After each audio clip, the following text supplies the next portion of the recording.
Hi, this is Kim with Mom's Creative Moments. Welcome back to my channel.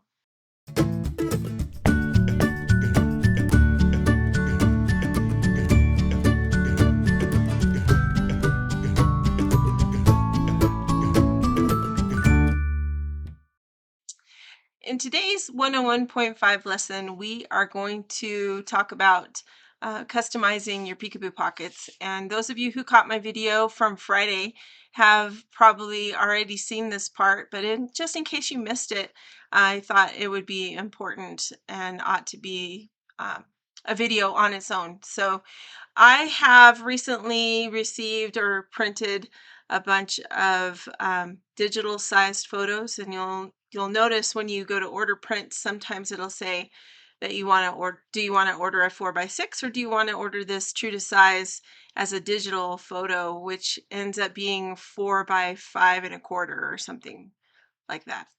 And so we don't have a Peekaboo Pocket that's designed to fit a picture of that size.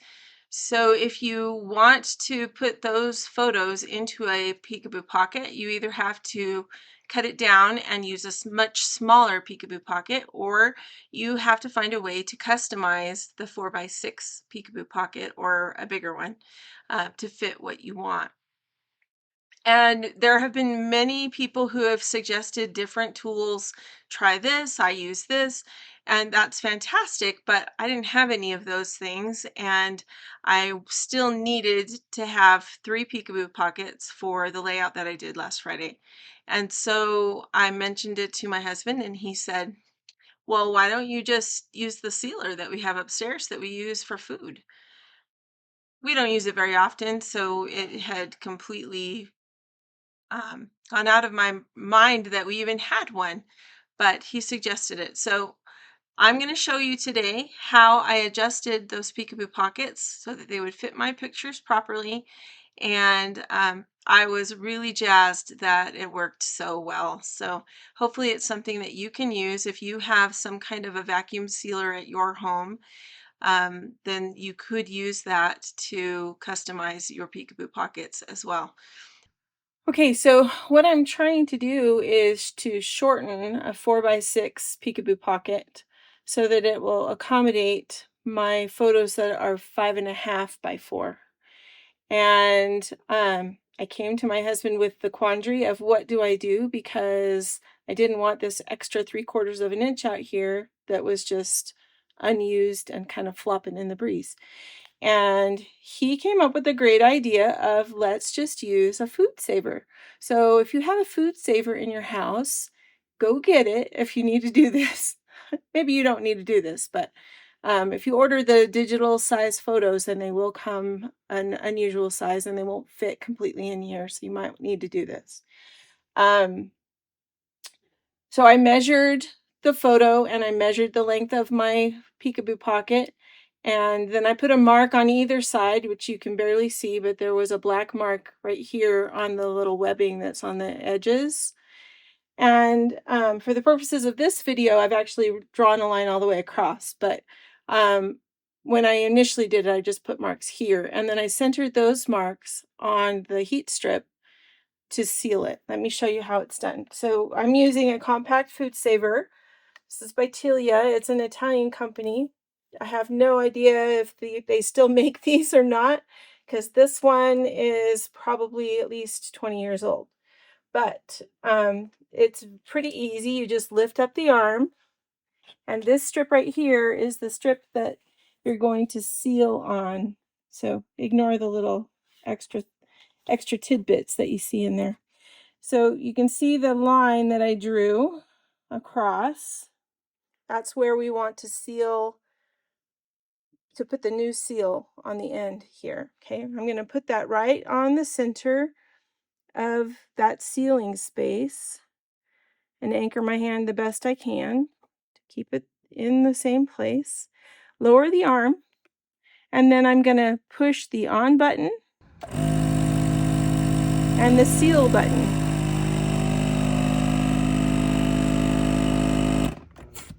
You only have to push the seal button for about 5 seconds, and you can see that right on that black line there is now a seal don't know, it's kind of hard to see, but it is there.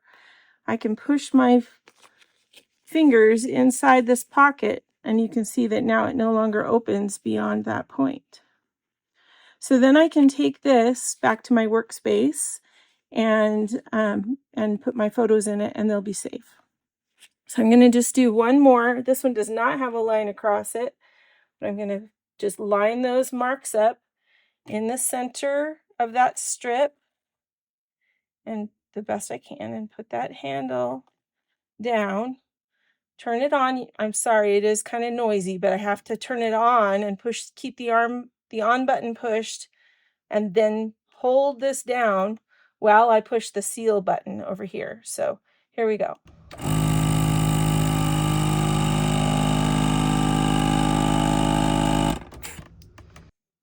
And there we go.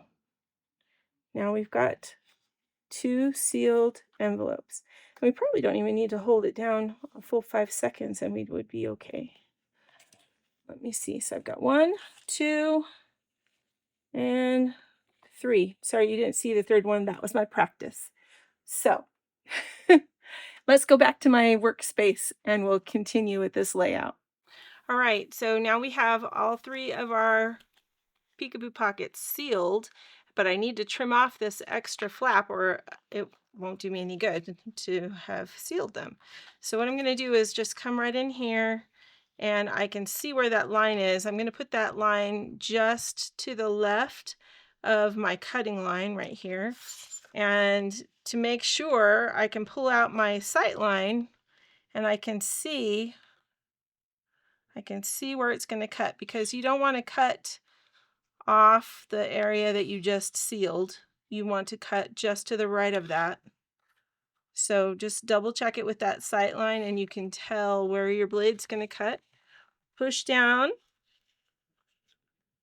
as hard as you can. You do have to push a little bit harder than you would with your paper, but then you've got your professional looking sealed Peekaboo pocket that's custom sized. And you could do this with any size Peekaboo pocket that you need to modify so that it fits your photos. Say if you're using doing a heritage album and maybe you're using the 3.5 by 3.5s that have the white border around the edge that many of us are fortunate enough to have, you could certainly find, if CM doesn't have a Peekaboo pocket that fits the size of that photo, you could just get one that's a little bit larger and seal your own, and then you're good to go. Okay, so I'm just going to seal or cut. I'm going to trim off these other 2, and I'm going to check each one, because with the glares from these lights that I use, sometimes I can't see super well to tell where it's going to line up. So I'm going to use that and feel good and confident. There's another one. That one's done. Let's do this one. And you'll notice that, see, this is the one that I drew the line on, and it's still there in a tiny little bit, just the tiniest little bit. So be careful if you're going to draw your line. Maybe draw your line just a hair beyond where you need to cut, and then that way you don't have to worry about it still hanging out and being present after you have trimmed your Peekaboo pocket up. That would be my recommendation anyway, if you feel like you need the line. If you don't need the line, so much the better. Then you don't have to worry about it as much. It also depends on what kind of a pen you use to draw on here. I used a Sharpie roller pen, 0.5, so it gives me a really fine line. You can see that's really, really tiny, so tiny you almost can't even see it on camera. But I really did have to kind of not put a whole lot of pressure on it in order to get that line to actually draw. When I put too much pressure, it would not, the roller wouldn't roll, and it would not let ink out. So All right, so let's get back to my layout and we'll put these to use. Thanks. After you seal your Peekaboo Pockets, you will want to go back and trim them. Be careful when you do this. I trimmed one too close and it sort of negated the sealing process and opened it up. So make sure you give it enough space after the seal before you trim it, but you will want to trim off that extra bit because you don't need it anymore. So trim that off and then you can use it like any other Peekaboo Pocket. It's super fun. I hope you enjoyed this, and until next time, I hope you have many more creative moments. Enjoy your day.